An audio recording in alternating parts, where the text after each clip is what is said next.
Okay, next question हम देखते हैं योग संक्रिया सारणी के ऊपर, और 1 नंबर का क्वेश्चन बिल्कुल पूछा जा सकता है आपको योग संक्रिया सारणी के अंदर।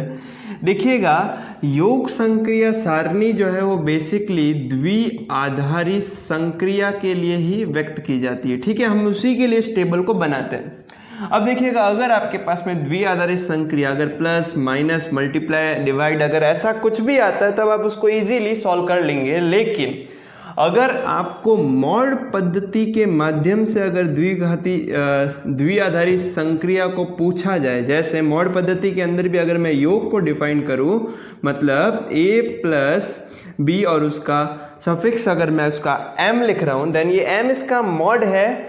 और इस चीज़ को अगर क्वेश्चन से रिलेट करते हैं कि एक समुच्चय दे रखा है 0 1 2 3, एक 4 अवयव दे रखे हैं और साथ में इसका मॉड जो दे रखा है वो मॉड दे रखा है 4, देन हम इसको किस तरीके से सॉल्व करेंगे कि a plus m b equal to, यहाँ से हम दो कंडीशन को डिफाइन करेंगे। अगर a प्लस बी मतलब दोनों बेस को अगर मैं ऐड करूँगा, अगर उसका वैल्यू m से छोटा है, मतलब मॉड से छोटा है, उस कंडीशन में आपका आंसर रहेगा a प्लस बी।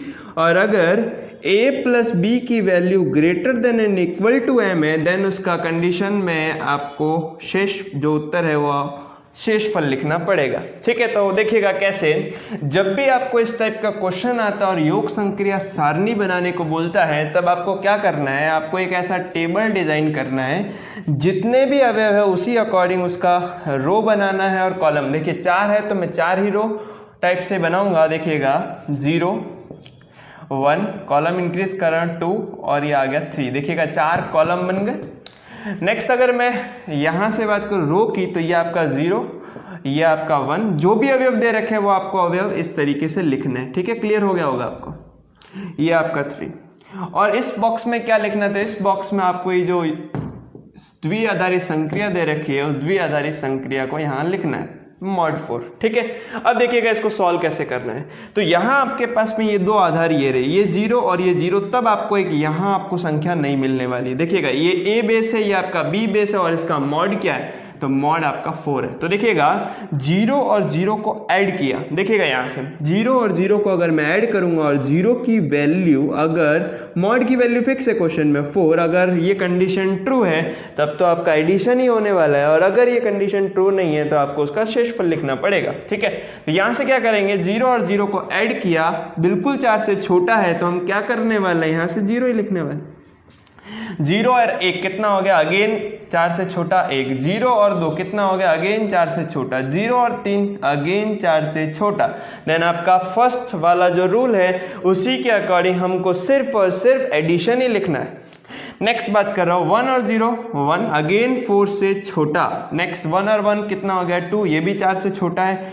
1 और 2 3, ये भी 4 से छोटा है। ऐसा कैसा रखेंगे। नेक्स्ट यहाँ से इंपॉर्टेंट, यहाँ ध्यान दीजिएगा, 1 और 3 अगर 1 और 3 को जोड़ते हैं तो वैल्यू आती है 4, और यहाँ से अगर जब 4 वैल्यू आएगी, एडिशन भी 4 है और मॉड भी 4 है, दोनों इक्वल हैं, और इक्वल कंडीशन में क्या आता है, बिल्कुल शेषफल आता है। तो यहाँ से देखिएगा 4 का अगर 4 में डिवाइड करूंगा तो शेषफल क्या आने वाला है, मैं शेषफल की बात कर रहा हूँ, भागफल की नहीं। शेषफल कितना आने वाला है, 0। नेक्स्ट देखिएगा 2 और 0 कितना हो जाएगा, 2 और 0 तो 2 रहेगा। नेक्स्ट 2 और 1 कितना हो जाएगा, 3। नेक्स्ट 2 और 2 4, और फिर से वही कंडीशन 4 इक्वल टू 4, देन क्या लिखना है, शेषफल 0। नेक्स्ट 2 और 3 हो गया 5, देन 5 के अंदर 4 का डिवाइड करेंगे तो शेषफल कितना आ जाएगा भाई, 1। अरे शेषफल का मतलब है 5 में 4 का डिवाइड किया, यहाँ पर एक बार, यहाँ पर शेषफल 1। तो ये शेषफल लिखना है ना कि भागफल। अरे क्लियर हुआ ना। नेक्स्ट देखिएगा 3 और 0 हो गया 3। नेक्स्ट 3 और 1 नेक्स्ट 3 और 1 कितना हो गया, यहाँ से 4 के अंदर फिर से 4 एंड 4 इक्वल, देन आपको शेषफल लिखना है, तो शेषफल कितना हो गया, 0। नेक्स्ट 3 और 2 5, शेषफल 1। 3 और 3 6, शेषफल 2। तो देखिएगा एक बहुत इंपॉर्टेंट सा क्वेश्चन, योग संक्रिया सारणी का जब भी क्वेश्चन पूछा जाएगा, अगर आपको ये कंसेप्ट याद है कि अगर उसकी वैल्यू मॉड से छोटी आती है तब आपको उसका एडिशन ही लिखना है, फर्स्ट पॉइंट। और अगर मॉड की वैल्यू, अगर मॉड जो वैल्यू है, मॉड वैल्यू से अगर ज़्यादा एडिशन आ जाता है उस कंडीशन में आपको क्या करना है भाई, ये आर है क्या, शेषफल, आपको शेषफल लिखना है। तो बहुत ही इजी सा टॉपिक, सिंपल सा टॉपिक, 1 नंबर का क्वेश्चन में पूछा जा सकता है, ठीक है। 1 अंक की जो प्रश्न थे चैप्टर नंबर 1 से वो लगभग सारे टॉपिक्स मैंने क्लियर कर लिए। जब भी 2 अंक के जब प्रश्न आएंगे तो मैं उनको डिस्कस फिर से फर्स्ट चैप्टर पर आने वाले हैं, लेकिन 1 नंबर के क्वेश्चन के अकॉर्डिंग जितने भी क्वेश्चंस बनते हुए दिखाई दे रहे थे वो सारे मैंने कवर करवा दिए हैं। बुकलेट के अंदर भी आपको अगर क्वेश्चन कुछ दे रखे हैं उनको भी आप सॉल्व कीजिएगा। मेनली आप फोकस कीजिएगा गॉफेक्स और फॉगेक्स के ऊपर, क्योंकि इसी से क्वेश्चन आपको बिल्कुल मिलने वाला है कंपोजिट फंक्शन से, ठीक है। तो देखिएगा नेक्स्ट हम पहला वाला क्वेश्चन हमने कवर कर दिया। देखिए 30 वाली जो पूरी सीढ़ी है उसमें से पहली सीढ़ी हमने कवर कर ली है, ठीक है। तो देखिएगा नेक्स्ट है वो सेकंड क्वेश्चन, और सेकंड क्वेश्चन सेकंड चैप्टर से ही आता है। कौन सा चैप्टर? सेकंड, और सेकंड चैप्टर है आपका इनवर्स ट्रिग्नोमेट्री फंक्शन ITF, ठीक है। तो यहां से देखिएगा एक क्वेश्चन हम स्टार्ट करते हैं। 1 नंबर के क्वेश्चन के अंदर tan इनवर्स -1 और इसका आपको क्या निकालना है? मुख्य मान, ठीक है। तो क्या करना है यहां से मैं सबसे पहले थोड़ा सा एक्सप्लेन कर देता हूं आपको। कुछ फॉर्मूले हम डिस्कस कर देते हैं कि साइन इनवर्स माइनस का x है, टेन इनवर्स माइनस का x है, कॉसेक इनवर्स माइनस का x है। अगर इन सभी में माइनस x है देन आपको कुछ नहीं करना, इस माइनस को बाहर लाना है। Minus sine inverse x minus tan inverse x minus cosec inverse x। इनका जो रेंज होगा, जो डोमेन होगा, वो हम नहीं लिख रहे, हम डायरेक्टली लिख रहे हैं sine inverse minus x equal to minus, मतलब आपको माइनस को बाहर लाना है। प्रूफ नहीं करना है, प्रूफ एक्सप्लेन नहीं करना है, अभी सिर्फ और सिर्फ फॉर्मूला देखना है। नेक्स्ट देखिएगा कॉस इनवर्स माइनस एक्स हो, सेक इनवर्स माइनस एक्स हो, या फिर कॉट इनवर्स माइनस एक्स हो। अगर ये 3 आते हैं तो उस कंडीशन में आपको क्या करना है? आपको क्या करना है? उसको पाई में से माइनस करना। Pi minus cos inverse x, pi minus sec inverse x, pi minus cot inverse x. Clear हो गई बात? बहुत ही सिंपल सा क्वेश्चन। आपको 10 के साथ में क्या करना है? और देखिए 11th में भी आप जब पढ़ते थे कि साइन के ब्रैकेट में माइनस एक्स है, क्या करते थे आप? माइनस साइन एक्स करते थे। उसी तरीके से 10 के अंदर है तो आप क्या करते थे? आप वहां से माइनस को बाहर निकालते। लेकिन वो थीटा वाला कंसेप्ट है, यहाँ हम इनवर्स ट्रिग्नोमेट्री फंक्शन पढ़ रहे हैं। तो जब भी इनवर्स के अंदर माइनस वाला साइन आपको दिखाई देता है, क्योंकि ये जो एक्स है ना, ये एंगल नहीं है, ये इसका वैल्यू, और ये पूरी चीज को आप उसका एंगल बोलते हैं। देखिएगा फिर से आपको एक्सप्लेन करता हूँ। जो साइन इनवर्स एक्स होता है, उस एक्स, ये जो एक्स है वो एंगल नहीं होता है। ऐसा मत लिखना कि sine inverse 90 degree, not 90 degree. Sine inverse 1 मतलब यहां जो एक्स आएगा वो संख्यात्मक मान आएगा, और अगर हम पूरी चीज को डिफाइन करें तो ये आप इसको एंगल थीटा बोल सकते हो, ठीक है। तो जो आपका पूरा इनवर्स ट्रिग्नोमेट्री फंक्शन है ये एक तरीके का एंगल का काम करता है। क्लियर हो गई बात? तो देखिएगा सबसे पहले हम बात करते हैं टेन इनवर्स -1, इसका मुख्य मान ज्ञात करना है। बहुत ही सिंपल सा क्वेश्चन है, कुछ नहीं करना है। टेन इनवर्स -1 को आपको ये एंगल डिसाइड कर दो। मैंने एंगल कंसीडर करनी, या थीटा कंसीडर करो चाहे एक्स कंसीडर करो, अपन एक्स ही कर देते हैं। Tan inverse -1 equal to x. अब देखिएगा ये क्या कह रहा है sir, tan inverse -x equal to होता है माइनस का टेन इनवर्स x। तो यहां से क्या होने वाला है कि टेन इनवर्स -1 इक्वल टू, अगर x कंसीडर कर दिया गया, माइनस को अगर बाहर भेजेंगे तो माइनस टेन इनवर्स कितना आएगा? 1 इक्वल टू x। अरे क्लियर हो गया? तो यहां से किसकी वैल्यू फाइंड करनी है हमको? तो x की वैल्यू फाइंड करनी थी। तो कितना हो गया? x equal to minus tan inverse 1 किसका मान होता है? देखिए कितना डिग्री का होता है? बिल्कुल 45 डिग्री। रेडियन में लिखना चाहे तो आप रेडियन में भी लिख सकते हैं, π/4। बहुत ही सिंपल सा क्वेश्चन। फॉर्मूले अगर आपको क्लियर है, डिग्री और रेडियंस के मान अगर क्लियर है, तो टेन इनवर्स -1 का मुख्य मान निकालना बहुत ही सिंपल है। अब देखिए टेन इनवर्स में कुछ भी आ सकता है, कॉसेक आ सकता है, कॉस दे सकता है, कॉट दे सकता है, साइन दे सकता है, वो आपको सॉल्व करना है, ठीक है। सेकंड क्वेश्चन की बात कर रहा हूँ। देखिए बहुत ही सिंपल सा क्वेश्चन, मुख्य मान निकालना है। वो फॉर्मूले अगर माइनस वाले अगर याद है तो ईजिली सॉल्व हो जाएगा। और उसके अंदर सिर्फ डिग्री और रेडियंस का आपको अगर क्लियर है, नॉलेज है कि 1 किसका मान होता है, या 30 डिग्री में कौन सी वैल्यू आएगी, 60 डिग्री में क्या मान आएगा, 45 में क्या मान आएगा, तो इजीली वो क्वेश्चन आपसे बनने वाला। तो इसके लिए आपको टेबल अगर ट्रिग्नोमेट्री का ढंग से याद है तो आपको ये क्वेश्चन बनाना 30 सेकंड में ये क्वेश्चन क्लियर हो जाएगा, ठीक है। देखिए नेक्स्ट क्वेश्चन देखिएगा, cot tan inverse alpha plus cot inverse alpha, इसका वैल्यू फाइंड करना है। कुछ भी नहीं है क्वेश्चन में, 1 मार्क्स के जनरली क्वेश्चन ऐसे पूछे जाते हैं, और ऐसे क्वेश्चन में कुछ भी नहीं है। ये कुछ आपको ये रामबाण याद करने, कुछ फॉर्मूले आपको ढंग से डिफाइन करना हो। फॉर्मूले है क्या? तो देखिएगा sine inverse x plus cos inverse x always pi by 2 मतलब 90 डिग्री। ठीक है, देखिए sine inverse x plus cos inverse x equal to pi by 2। Similar form में एक और formula tan inverse x plus cot inverse x equal to pi by 2। अरे तो 10th में भी पढ़ चुके हैं कि साइन का पूरक 90 वाला फॉर्म कॉस होता है, यानी साइन 90 प्लस थीटा कर देंगे, साइन 90 माइनस थीटा कर दोगे कॉस थीटा मिलेगा। सेम फॉर्म में tan 90 minus theta is cot theta. तो उसी फॉर्म में आप याद रखने के लिए भी इसको याद रख सकते हैं कि कॉसेक इनवर्स, एक और बता रहा हूं, cosec inverse x plus sec inverse x equal to pi by 2। यहाँ क्या, साइन के साथ में कॉस, tan के साथ में कॉट, कॉस के साथ में सेक। याद करने का तरीका वही 10th का पूरक कौन। अरे क्लियर हो गया होगा। तो यहां से देखिएगा कुछ भी नहीं है, अगर देखिएगा यहां आपको दे रखा है tan inverse alpha plus cot inverse alpha. अगर ये चीज आपके माइंड में सेट है, फॉर्मूले के फॉर्म में सेट है कि भाई ये तो होता क्या है, पाई बाय 2 होता है, तो ये क्वेश्चन कुछ भी नहीं है। देखिए एक लाइन का क्वेश्चन हो गया कॉट पाई बाय 2, लेकिन साथ में ये लिखना है साइड में कि tan inverse x plus cot inverse x equal to कितना होता है, पाई बाय 2। तो यहां से कॉट पाई बाय 2 की वैल्यू कितनी होगी, tan pi by 2 is infinity, then cot pi by 2 is 0। Note कर लीजिएगा।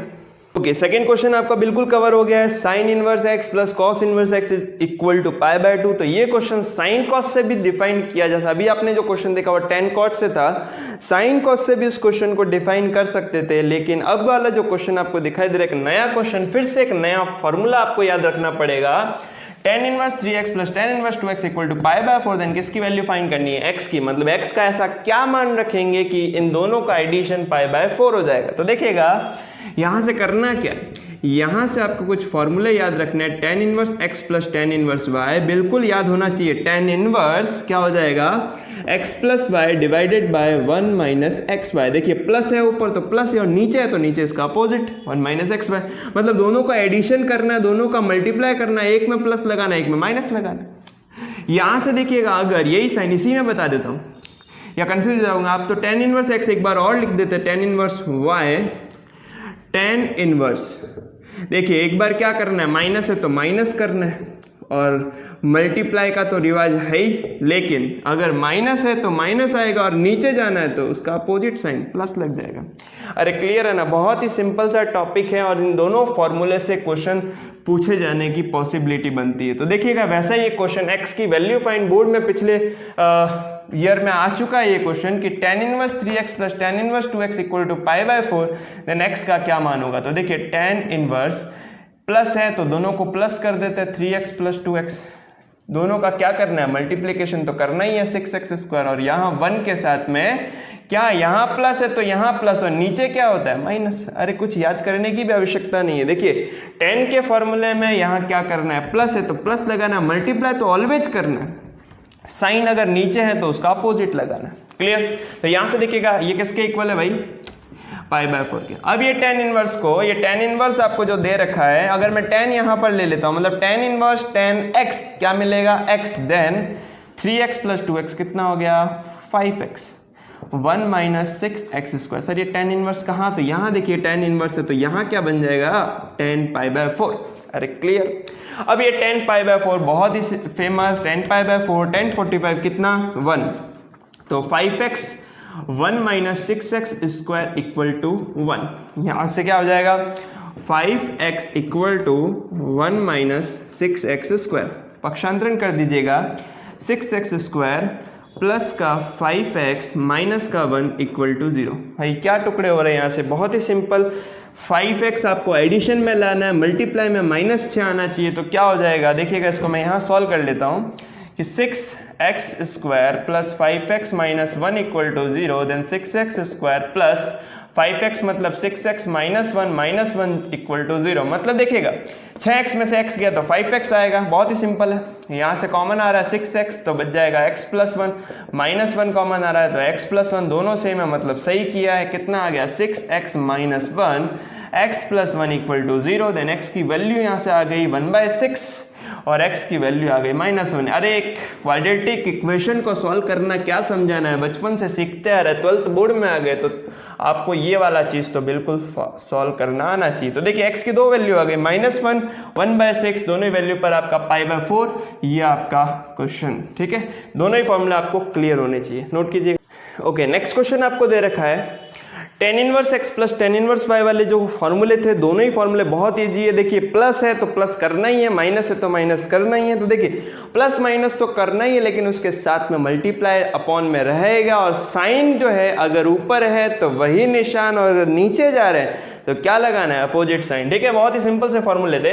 नेक्स्ट क्वेश्चन 1 मार्क्स के अंदर पूछा जा सकता है, बहुत ही सिंपल क्वेश्चन। देखिए ये डायरेक्ट एक वैल्यू है, √3/2 साइन इनवर्स में डायरेक्ट आपको एक एंगल दे देगा। सर ये भी एंगल दे देगा, लेकिन इसके आगे एक प्रॉब्लम है, सर यहां पर क्या है 2। तो इस चीज के लिए आपको क्या करना पड़ेगा, एक सिंपल सा मैथ्स लगाना पड़ेगा कि साइन इनवर्स √3/2, सर ये 2 बार है तो इसको ऐसे लिख लीजिए, साइन इनवर्स √3/2 एक बार, दूसरी बार कॉस इनवर्स √3/2। पहले फॉर्मूला करवा चुका हूं सर, कौन सा, तो sine inverse x plus cos inverse x equal to कितना होता है, π/2। ठीक है, तो यहां से देखिएगा इस की जगह क्या मिल जाएगा, π/, अरे भाई दोनों के x सेम है ना, यहां भी √3/2 यहां भी √3/2, क्या एंगल दे देगा, π/2 उस फॉर्मूले से, प्लस कॉस इनवर्स √3/2। अब देखिए जब तक आपको टेबल याद नहीं है ना, तब तक ये क्वेश्चन नहीं होगा, हाफ मार्क्स ही मिलेगा। अरे हाफ मार्क्स किसका, फॉर्मूला लगाया इसलिए। हाफ मार्क्स किसका, अगर इसका मान याद है तो देखिएगा π/2 प्लस, सर कॉस इनवर्स √3/2 किसका मान होता है, देखो साइन में ये 60 का होता है तो कॉस में 30 का होगा। तो कितना हो गया, 30 को आप लिखते कैसे हैं, π/6। तो यहाँ से कितना हो गया, ये 90, ये 30, 120 मतलब कितना हो गया 2π/3। अरे यहाँ पे एलसीएम ले लो ना, 6 अगर यहाँ पर एलसीएम आ जाएगा तो कितना आ जाएगा 3π प्लस पाई 4π/6 मतलब 2π/3 मतलब कितना डिग्री, 120 डिग्री। ठीक है, नोट। ओके, नेक्स्ट क्वेश्चन देखिएगा, हम सेकंड चैप्टर ही पढ़ रहे हैं अभी तक। आईटीएफ में जितने भी 1 मार्क्स के क्वेश्चन है उन्हीं को देखते हुए चल रहे हैं। देखिएगा next is cot inverse x plus tan inverse 1/3 equal to π/2। इससे सिंपल क्वेश्चन कुछ नहीं हो सकता, x की वैल्यू निकालनी है। देखिए अगेन वही cot और tan का एक रिलेशन मिल रहा है। देखिए एक इसको हम डायरेक्ट भी कर सकते हैं, सर ये tan है ये cot है, यहाँ x की वैल्यू यहाँ 1/3, ये सर π/2 कब देगा, जब ये दोनों वैल्यू सेम होगी, मतलब डायरेक्टली x की वैल्यू कितनी है 1/3। तो डायरेक्ट नहीं करके हम इसको ऐसे लिखते हैं cot inverse x equal to π/2, इसको उस तरफ सेंड किया, देन माइनस tan इनवर्स 1/3। अरे क्लियर, यहाँ से अगेन वो फॉर्मूला लग गया कि tan inverse x plus cot inverse x equal to π/2, then π/2 में से tan इनवर्स को माइनस कर देंगे, पक्षांतरण करके भेज देंगे, तो cot inverse x equal to cot inverse 1/3। x की वैल्यू कितनी आ गई कंपैरिजन से 1/3। मैंने अभी जस्ट बोला कि 1/3 यहाँ रख दोगे तो दोनों वैल्यू सेम है, तभी तो π/2 मिलेगा। अरे क्लियर हो गई बात। तो यहाँ फॉर्मूला सर कौन सा यूज किया, सर फॉर्मूला यूज किया tan inverse x plus cot inverse x equal to π/2। Okay, next question. Again आपको साइन और कॉस्मिक रिलेशन दे रखा पाई के फॉर्म में, गड़बड़ मत कर देना, पाई में ऐसा कोई फॉर्मूला नहीं। सर यहाँ से क्या करेंगे, सर यहाँ से x का मान निकालना, तो सर इसको एक ही वेरिएबल में लाओ ना। सर ये एक ही वेरिएबल में लाना मतलब, सर ये एक ही वेरिएबल में तो है, यहाँ भी x है यहाँ भी x है, मेरा मतलब वो नहीं है, वेरिएबल एक में लाना नहीं, मतलब उसको एक same trigonometry, same inverse trigonometry functions में अगर मैं इसको ला दूंगा तो यहाँ से क्या होने वाला, आप सेम में कैसे लेके आएंगे। अगर ये 4 साइन इनवर्स x है तो इसको तो मैं छेड़ नहीं सकता, क्योंकि ये क्या दिक्कत दे रहा है 4। लेकिन सर इसको आप बिल्कुल चेंज कर सकते, सेम इसी तरह इसी कंसेप्ट से, जैसे मैंने 90 में से इसको माइनस करके ये लिखा था, तो कॉस का रिलेशन साइन के साथ में क्या होता है, तो इसको भी मैं तो लिख सकता हूँ π/2 minus sine inverse x equal to pi. अरे सर फॉर्मूला ये यूज किया, बहुत इंपॉर्टेंट फॉर्मूले है, एक क्वेश्चन बनेगा बोर्ड में, sine inverse x plus cos inverse x equal to π/2। अरे क्लियर, तो यहां से देखिएगा, सॉरी हाँ, 4 sine inverse x plus π/2 minus sine inverse x equal to pi.